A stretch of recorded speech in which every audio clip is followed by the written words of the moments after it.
다 함께 따라해 볼까요? 복. 복. 다시 한번 따라해 보겠습니다. 복. 복. 네. 지난주에 설교 제목을 이제 주보에다 싣기 위해서 보내드렸는데 목사님들께서 깜짝 놀라시더라고요. 글자가 한 글자여서 복이라고 하는 글자 한 글자에서 좀 깜짝 놀라셨는데 그래도 여러분들은 놀라지 않으시는 것 같네요. 네. 오늘 본문에는 우리가 잘 아는 여인이 등장합니다. 그 여인의 이름은 한나입니다. 이스라엘이 가나안 땅에 정착해 살아가고 있던 시절 에브라임 사람 엘가나의 두 아내 중 한 사람이었습니다. 다른 아내의 이름은 브닌나로 남편 엘가나는 두 아내를 둔 남자였습니다. 두 여인은 희비가 엇갈린 삶을 살아가고 있었습니다. 우선 한나는 남편에게 더 많은 사랑을 받고 있었습니다. 엘가나는 브닌나보다 한나를 더 사랑하고 있었죠. 하나님께 예배를 드리는 날 엘가나는 모든 가족들에게 재물을 나누어 주는데 한나에게는 갑절을 주었다고 합니다. 그녀를 향한 사랑이 그만큼 컸다는 말이죠. 그래서 브닌나는 한나를 향해 질투심을 느낍니다. 반면 한나는 아기를 갖지 못하고 있었습니다. 남편 엘가나의 사랑을 받고 있었지만 아이를 갖지 못해 괴로운 삶을 살아가고 있었습니다. 당시 고대 사회에서 여성이 아이를 갖지 못하는 경우는 이 여인은 복을 받지 못한 것이다 라고 여겨지고 있었습니다. 그래서 많은 비판을 받았고 그것으로 인해 본인 스스로가 굉장히 괴로운 삶을 살아가고 있었습니다. 특별히 이스라엘 백성들은 이것이 하나님께서 그 태를 닫으셨기 때문이다, 하나님께 복을 받지 못한 것이다 라고 여기고 있었습니다. 모든 주권이 하나님께 있으니 하나님께서 그것을 닫으신 것이라 생각하고 있었던 것이죠.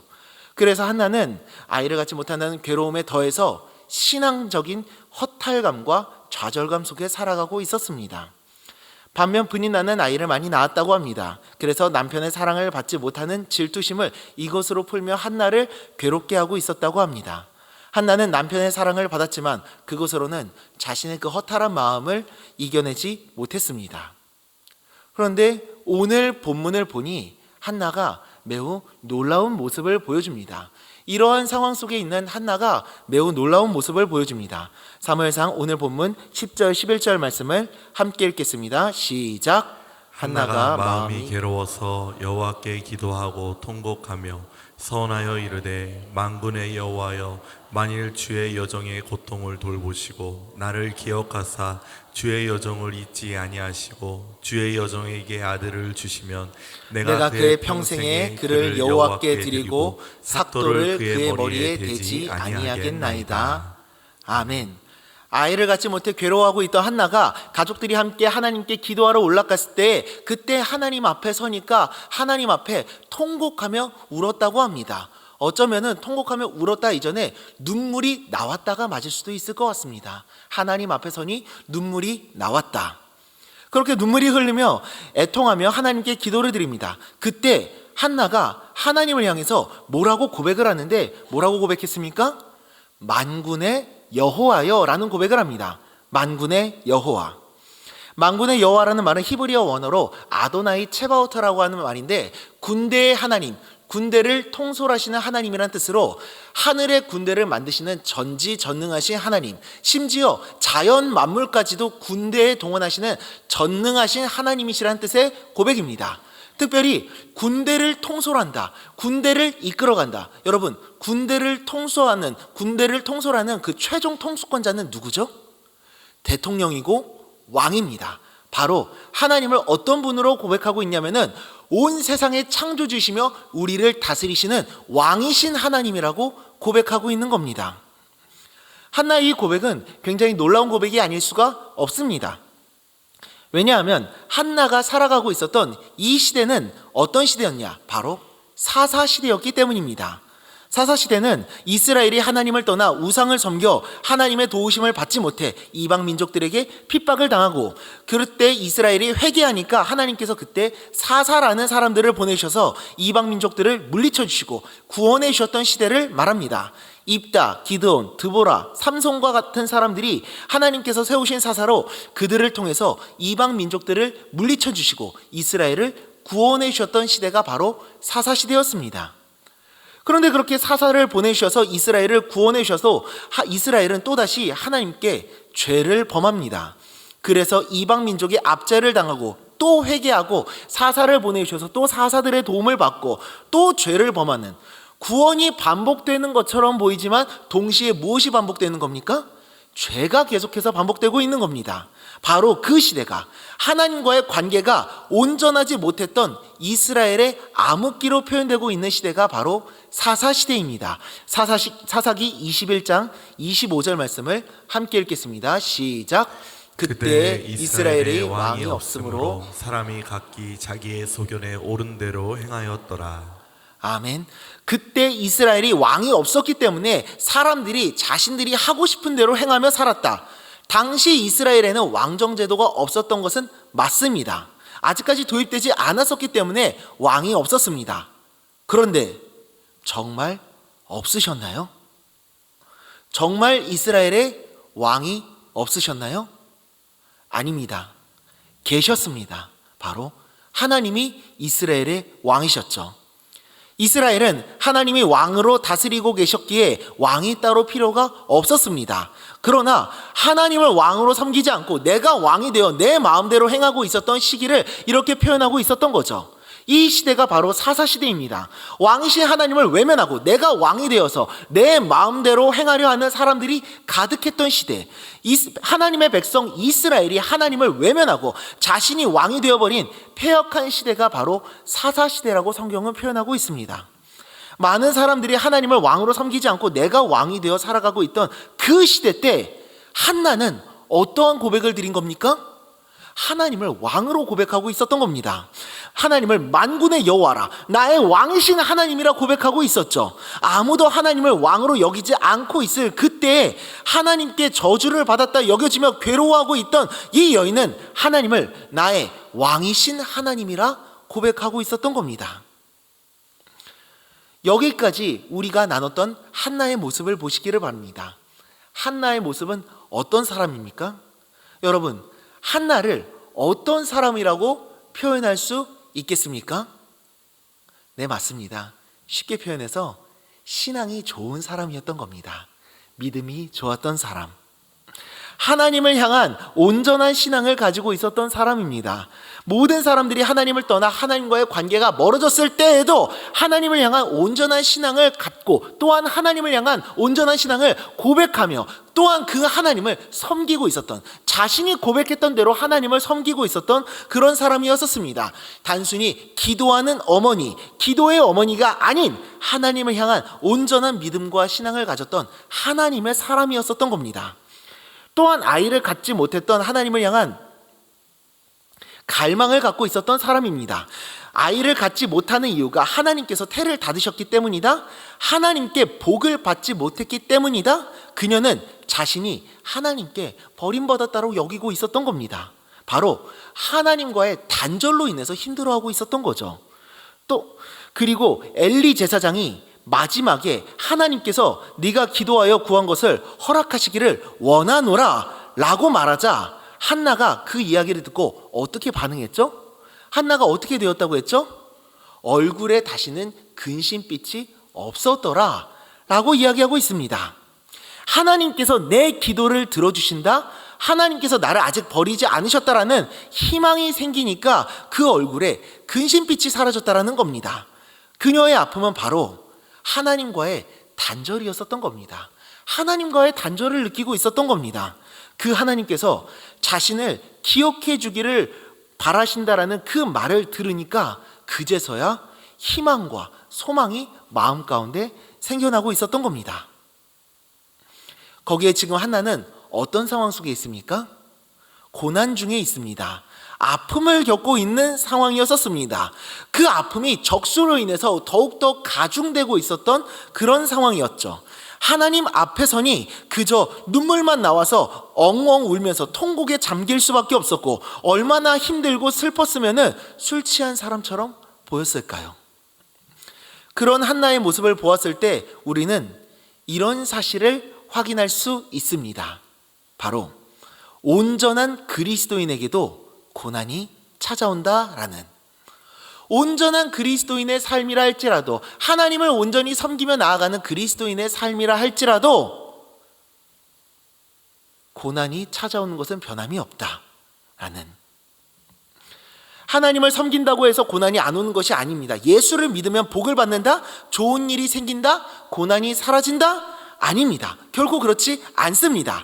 예수님을 믿는다는 것과 고난이 찾아오지 않는다는 것은 좋은 일들만 가득하게 된다는 것은 이어지지 않는 말일 수 있습니다. 예수님을 믿어도 고난이 찾아옵니다. 오히려 예수님을 믿는 믿음으로 인해서 핍박과 고난을 받게 되는 경우들도 있고 불편함을 감수해야 하는 상황들도 많이 발생합니다. 좋은 일이 일어나는 것도 있지만 그렇지 않게 되는 경우들도 많습니다. 예수를 믿으면 복을 받는다? 삶이 형통해진다? 세상에서 좋은 일들만 일어난다? 세상이 말하는 복의 기준이 하나님을 섬긴다고 해서 이루어지는 것이 아닌 것입니다. 하지만 한 가지 확실한 사실은 그 어떤 것도 부인할 수 없는 한 가지 확실한 사실은 바로 이것입니다. 그것이 무엇이냐? 바로 한나는 복을 받은 사람이라는 겁니다. 어떤 복을 받은 사람입니까? 남편의 사랑을 받았다? 재물을 더 많이 받았다? 아닙니다. 한나는 그것보다 더 크고 놀라운 복을 받은 사람입니다. 그것이 어떤 복이냐? 바로 하나님의 백성이라는 복을 받은 사람입니다. 하나님의 백성이라는 복을 받은 사람입니다. 그 무엇보다도 놀랍고 큰 복, 하나님의 백성이라는 복. 이 땅 가운데서 하나님의 택하심을 받아 하나님의 백성으로 사랑하는 복, 그 어느 것보다, 그 어떤 것보다도 이것보다 더 큰 복이 있겠습니까? 많은 재물을 받는 것에 상관없이, 내가 가난하고 괴로운 상황에 잠겨 있는 것과 상관없이, 내가 문제 가운데 빠져 있는 것과 상관없이 이 세상을 창조하신 하나님을 알고 하나님의 택하심을 받았다는 그 사실 때문에, 하나님을 나의 왕이라 고백하며 하나님을 섬길 수 있기 때문에 날마다 하루하루 나의 힘으로 살아가는 것이 아니라 나를 지키시고 돌보시며 나를 위해 주시는 분이 계시다는 사실을 아는 그 사실 때문에 세상 모든 사람들이 나를 버린다 하더라도 나를 버리지 않으시며 나를 사랑해 주시는 분이 계시다는 사실을 알기 때문에, 그 놀라운 복을 받았기 때문에 한나는 복을 받은 존재라는 것입니다. 우리도 마찬가지죠. 집값이 올라갔기 때문에, 내 재정이 넉넉하기 때문에, 내 자녀가 대학에 합격했고 좋은 일들이 일어났기 때문에, 사람들에게 사랑을 받고 인정받고 있기 때문에 아닙니다. 설령 그러지 못했다고 하더라도 이 어두운 세상 속에서 하나님의 택하심을 받은 사람, 바로 예수 그리스도의 십자가의 사랑이라는 그 세상 어느 것과도 비교할 수 없는, 바꿀 수 없는 놀라운 은혜를 받은 사람, 죽을 수밖에 없었던 우리가 흑암의 권세에서 건져냄을 받아 그의 사랑의 아들의 나라로 옮겨져 하나님을 내가 아버지라고 부를 수 있는 그 복을 받은 사람, 세상 그 어떤 것과도 바꿀 수 없는 놀라운 복을 받은 사람이 바로 우리인 줄 믿습니다. 할렐루야. 골로새서 1장 13절과 갈라디아서 4장 6절을 함께 읽어보겠습니다. 연속해서 읽겠습니다. 시작. 그가 우리를 흑암의 권세에서 건져내사 그의 사랑의 아들의 나라로 옮기셨으니 너희가 아들임으로 하나님이 그 아들의 영을 우리 마음 가운데 보내사 아빠 아버지라 부르게 하셨느니라.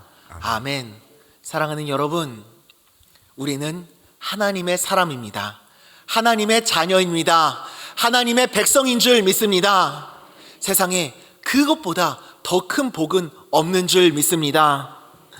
다만 우리는 때때로 우리 삶에 닥쳐온 고난과 어려움, 그런 문제들로 인해서 그 사실을 잊어버린 채로 살아갈 때가 너무나도 많죠.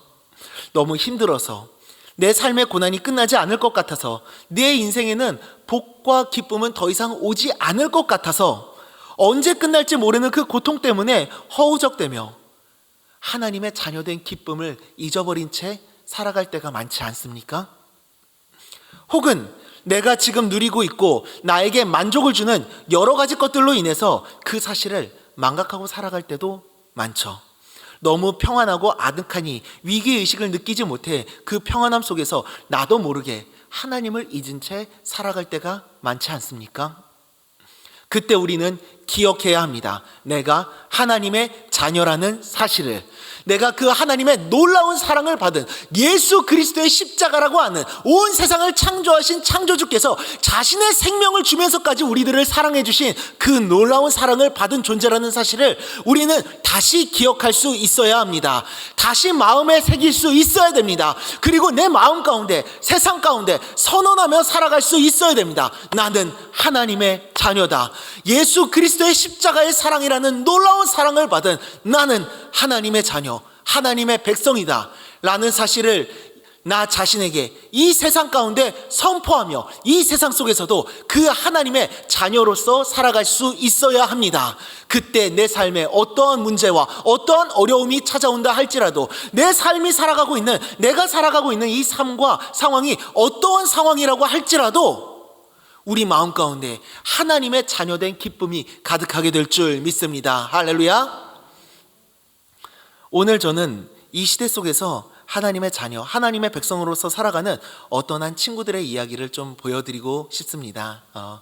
PPT 좀 띄워주실 수 있을까요?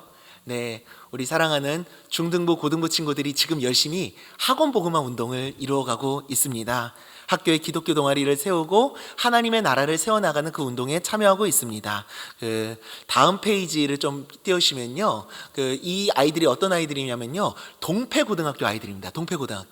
동패고등학교에 찬양 동아리가 생겼습니다. 그 기독 동아리를 처음에 만들려고 하니까 선생님들께 말씀을 드렸더니 종교성이 있어서 안 된다라고 막으신 겁니다. 그래서 이거를 우회해가지고 봉사 동아리를 만들겠다고 하니까 봉사 동아리도 안 된다라고 합니다. 도대체 왜 안 되는지는 모르겠는데 또 안 된다고 하니까 어떻게 하지 하다가 나 그러면 찬양 동아리 만들어 볼래요 라고 이야기를 하니까 그거는 된답니다.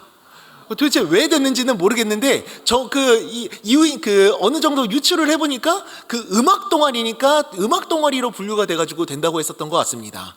감사하게도 그 찬양 동아리가 된다고 해가지고 아이들이 소수긴 하지만 이렇게 모였습니다. 몇 명 안 되는 아이들이긴 하지만 6명에서 7명 정도 되는 아이들이 모여서 함께 이 자리에서 찬양을 나누는 겁니다. 찬양 악보를 들고 가고 음악을 틀어놓으면서 찬양이 이런 게 있어, 교회라는 곳에서 하는 음악들이 이런 것들이 있어 하면서 그 음악들을 같이, 찬양들을 같이 불러보고 그리고 또 같이 익혀보면서 찬양을 알려주는 겁니다. 참고로 말씀드리면은 좀 전에 사진 속에서 봤었던 저 아이들 중에서 두 아이 정도가 교회를 다니지 않는 아이들입니다. 그 아이들이 찬양을 접해보게 되는 겁니다. 여러분, 그래서 지난 수요일 날에, 몇 주 전 수요일 날에 제가 매주 수요일마다 모이기로 했다 그래가지고 저한테 와달라고 해서 빈손으로 오지 말아달라 그래가지고 제가 간식을 들고 아이들에게 찾아갔습니다. 그래서 아이들을 만났는데 너무나도 반가운 거예요. 이 아이들이 너무나도 귀하잖아요. 기특하고 얼마나 감사했는지 모릅니다. 그리고 또 원래 학교에는 외부인 출입이 안 되잖아요. 그 지도 선생님께서 또 우리 교회 집사님이셔가지고 또 어떻게 또 연결이 돼가지고 또 들어갈 수가 있게 됐었던 거예요. 그래서 들어가서 아이들을 만났는데 너무나도 기쁘고 너무나도 반가웠고 또한 너무나도 어색했습니다. 아이들을 만났는데 아시잖아요. 우리 중고등부 아이들 만나면은 처음 만나는 사람들이랑 어떤 반응을 보여주죠? 아무 말도 하지 않습니다. 저 혼자서 이야기를 하는 겁니다. 그래서 인도하고 있는 저기 혼자 사진에 나와 있는 저 친구가 인도를 하는 이 부장인데 부장으로서 인도를 하려고 그러는데 뭘 해야 될지 모르는 거예요. 그래가지고 굉장히 어색했습니다. 그 어색함 중에서 같이 찬양을 하는데 그 영상 잠깐 좀 보여주실 수 있을까요? 클릭. 저 안에서 또 기타를 또 잘 치는 친구가 있어가지고 악보를 주니까 악보를 보여주면서 바로 그 자리에서 치는 거예요.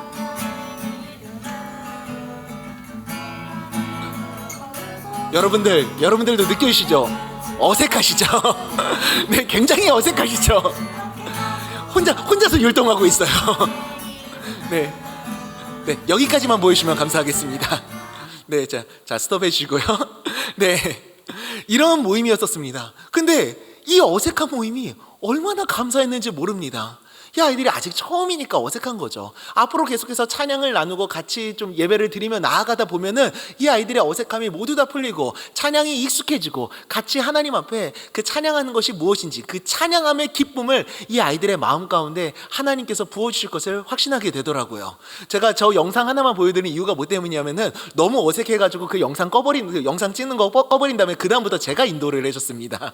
그러고 나서 아이들에게 이렇게 하면 돼 알려줬는데 아마 좀 아이들한테는 계속해서 지도와 교육이 필요하지 않을까 싶습니다.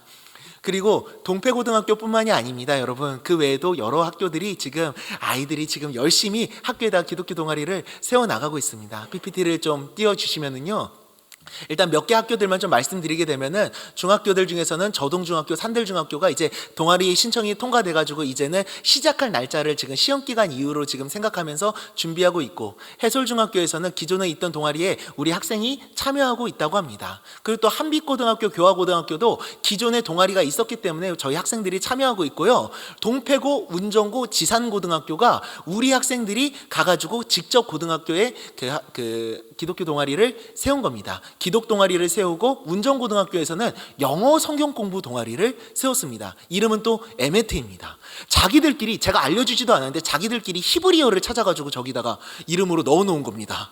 대단하죠? 그리고 또 기독 동아리 익투스 지산고등학교에 만들어지고, 광성드림학교는 계속해서 야자정 기도 모임을 진행하고 있고요. 일산고등학교에서는 기독 동아리가 우리 교회 학생이 만들어 놓은 게 있었더라고요. 그래서 막 자기들끼리 모임을 하고 학생들끼리 이렇게 모여서 서울에 있는 그 예배 모임에도 막 가고 막 이렇게 모임을 가졌다고 합니다. 그런데 문제가 저하고 안 만나줍니다. 만나달라고 하는데 자꾸 저를 피하고 안 만나주고 있는데 계속 두드리고 이제 만나려고 하고 있습니다. 그러면서 이제는 연합 체계를 이제는 구축해 나아가려고 하고 있는데요. 아이들 위해서 좀 기도해 주시기를 부탁드립니다. 이 학교뿐만이 아니라 계속해서 아이들이 문을 두드리고 있습니다. 여러분 계속해서 같이 기도해 주시기를 부탁드리고, 며칠 전하고 어제는 또 지난주하고 어제는 또 이 두 학교를 다녀오게 됐었습니다. 죄송합니다. 자꾸 PPT 계속 띄워주시면요. 지산고 기독교 동아리 익투스가 지난주에 첫 모임을 갖게 시작해가지고 OT를 갖는다 그러더라고요. 근데 아이들이 저한테 이러는 겁니다. 목사님, 간식 주실 거죠? 당연하지, 물론이지 라고 얘기했는데, 자기들이 점심시간마다 모여야 되다 보니까 점심시간 때 밥도 제대로 못 먹고 모여야 되다 보니까 배고플 것 같아서 자기들한테 김밥을 배달해 달라는 겁니다. 그래서 김밥을 배달해 줬죠. 모인 아이들이 25명이라 그래서 제가 왜 안으로 들어갈 수는 없다 보니까 25명의 아이들이 모였다 그래서 김밥 25줄을 사가지고 아침에 배달을 해준 겁니다. 그리고 또 저 가운데 있는 친구가 우리 드림 예배 때 앞에 나와서 발표했었던 친구인데, 그 다른 한 친구는 그때 드림 예배 발표한 친구는 아닙니다. 그때 드림 예배 때 발표했었던 또 다른 친구, 저 열심히 해보겠습니다 라고 얘기했었던 그 친구는 학교에서 오전에 한번 클릭해 주시면요, 축구 대회를 하고 있어가지고 축구 골키퍼를 하고 있더라고요. 그래서 만나지는 못했는데 아이들끼리 모임을 잘 가졌다고 합니다. 그리고 또 어제도 교화고등학교 교화고등학교 샤인 커뮤니타스라고 하는 그 기독 동아리에서 와서 간식을 좀 전해주셨으면 좋겠습니다 해서 어제 또 아이들을 만나고 왔습니다. 클릭해 주시면요, 네, 어제 이러고 만나고 왔는데 저 아이들의 얼굴은 다른 교회 아이들이기도 하고 아이들에게 허락을 못 받았기 때문에 일단 얼굴은 잠시 가려두고 보여드립니다. 제 얼굴만 보시면 되겠죠, 여러분들. 너무 좋아하고 있잖아요, 여러분들. 제 얼굴 보셔도 좋으시죠? 네, 그렇게 믿도록 하겠습니다, 여러분. 네, 여기까지입니다. 네, 우리 아이들이 이 학교에서 기독교 동아리를 만들고 학교에서 기도 모임을 세워나가고 있습니다. 여러분들, 이것이 무엇을 의미합니까? 우리 아이들이 자기들이 살아가고 있는 삶의 현장이 학교에서도 나는 하나님의 자녀다 라는 사실을 선포하고 있는 거잖아요. 기독 동아리예요, 기독 동아리. 이곳에 모여있는 애들은 기독교인이라는 것을 그대로 드러내고 있는 거예요. 그러면서 같이 모여서 예배하고 찬양하고 기도하면서 학교를 위해서 축복의 통로로 사용되고 있어요, 여러분들. 자신이 하나님의 백성이라는 사실을 세상 가운데 선포하고 삶의 현장 속에서도 하나님의 백성으로서 하루하루 살아가고 있는 겁니다. 여러분, 세상에 이것보다 복된 삶이 어디 있을까요? 세상에 이것보다 더 큰 복이 아이들에게 어디 있을까요? 우리 아이들이 공부를 좀 못할 수도 있죠. 시험 성적으로 인해서 좌절하고 실망하게 될 수도 있습니다. 혹은 목표로 했던 대학이나 어떤 과정을 실패하게 될 수 있습니다. 세상에서 말하는 어떤 높은 가치와 높은 자리에 올라가지 못하게 될 수도 있습니다. 그러나 여러분, 그것들이 복이 아닙니다. 그것이 복이 아니라 내가 어디에 있든 무엇을 하든 내가 어떤 삶을 살아가든 나는 하나님의 부르심을 받은 하나님의 자녀, 하나님의 백성이다 라는 그 사실을 깨닫고 하나님의 자녀, 하나님의 백성으로 살아가는 그 삶이 진정으로 복된 삶인 줄 믿습니다. 할렐루야. 다음 세대가 소망이 없다고 합니다. 어두울 것이라고 합니다. 하지만 여러분, 우리 아이들이 있습니다. 저는 확신합니다. 우리 아이들이 있습니다. 그 어두운 사사시대에도 하나님을 향한 온전한 신앙을 가졌던 한나가 있었던 것처럼, 그녀를 통해 이 땅에 사무엘을 보내시고 하나님의 뜻을 이루셨던 것처럼 어둡고 가망이 없다고 이야기하는 다음 세대에 하나님을 향한 온전한 믿음과 하나님의 백성됨의 정체성을 가지고 우리 아이들이 이 시대를 향한 하나님의 아름다운 덕을, 그 구원의 은혜를 선포하며 하나님의 나라를 이루어갈 믿음의 세대로 우리 아이들이 세워지게 될 줄 믿습니다. 할렐루야. 베드로전서 2장 9절 말씀을 함께 읽어보겠습니다. 시작.